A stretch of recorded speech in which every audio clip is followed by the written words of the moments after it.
Today, we enter into a topic which probably causes almost as much guilt as talking about prayer.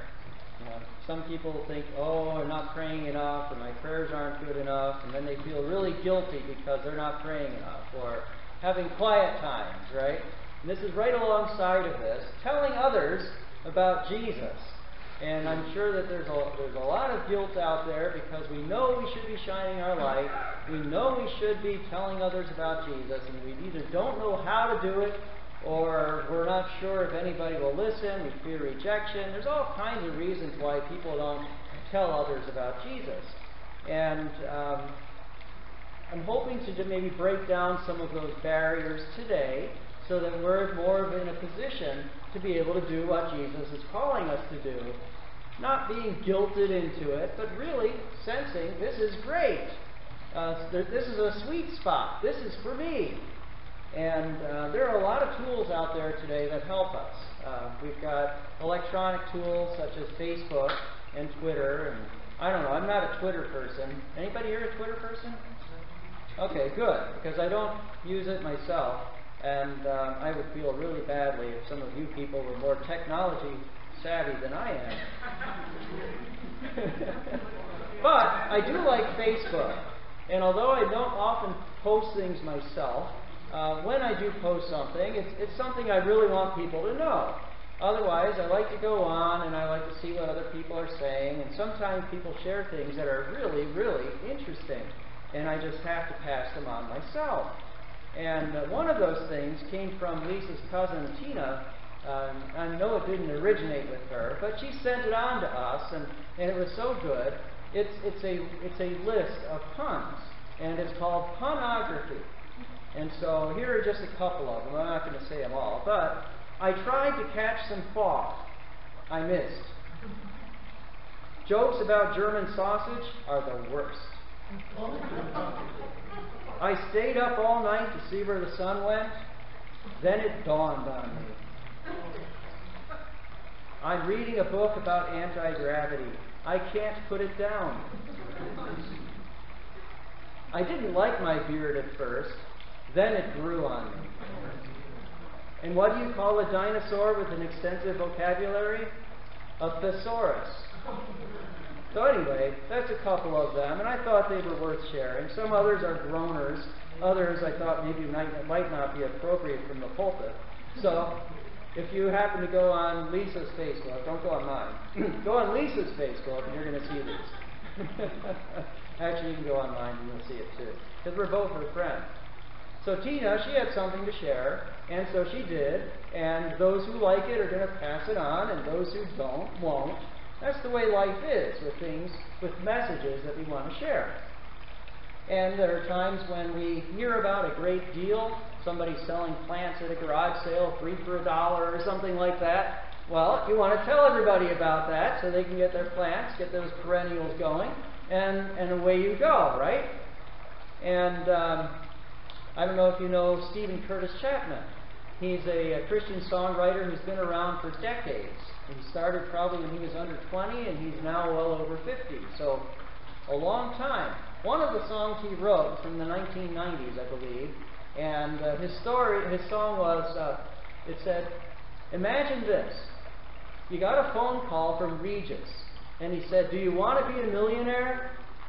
So you go on his show, and you win with 2 lifelines to spare. Now imagine this. You take all that money, and you bury it in a coffee can. Well, we've been given more than Regis ever gave away. We've been given a life, an eternal life that will not fade away. And it's time for us to start making some noise. Wake the neighbors. Get the word out. And that's really what this is about.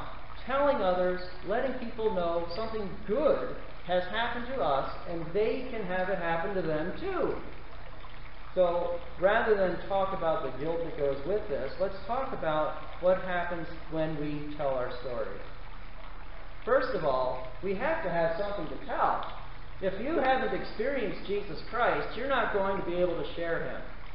Now the woman, she left her water pot, and she went her way into the city, and she said to the man, "Come, and see a man who told me all things that ever I did. Could this be the Christ?" Do you have a story? If I were to ask you, what is God doing in your life right now? Would you have something to share? I know that God is working in each one of our lives, but sometimes we're blind to it because we're so caught up on the problems that we're missing out on the blessings. And I know that several people love that song, "Count Your Blessings." That's a good song. And it's not just because it reminds us of what God has done, but it changes our mindset and allows us, it conditions us to see things as they really are. God is much more involved in your life and in my life than we realize.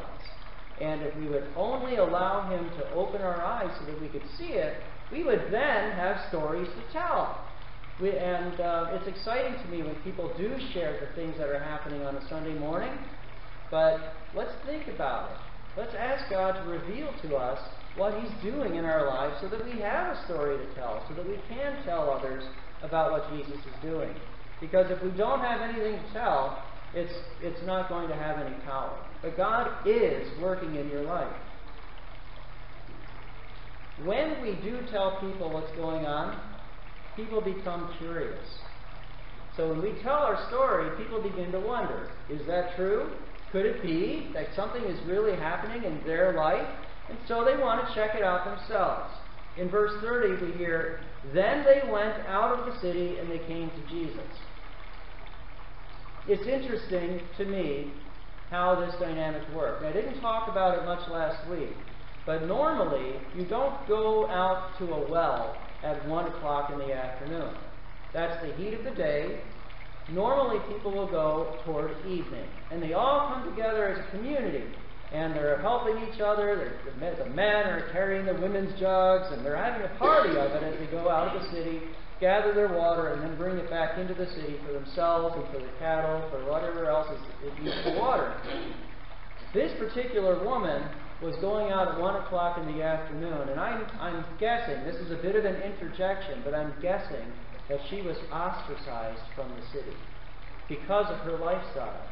People were looking at her not only as an adulterer, but possibly even as a woman that really is not desirable to have around.